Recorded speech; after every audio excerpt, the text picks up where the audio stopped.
In front of me is OPPO Reno 13 and today I would like to show you how you can turn on or off adaptive brightness.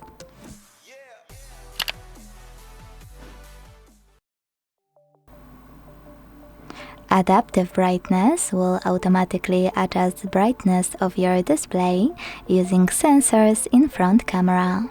Some people like it, some people hate it, so today I will show you how to turn it on or off. Start by opening Settings. Then tap on Display and Brightness. And just click on this switcher next to Auto Brightness located under Brightness slider. Thanks to it, you can switch it on or off. Thanks so much for watching. If you enjoyed this video, leave a like, comment and subscribe. Bye!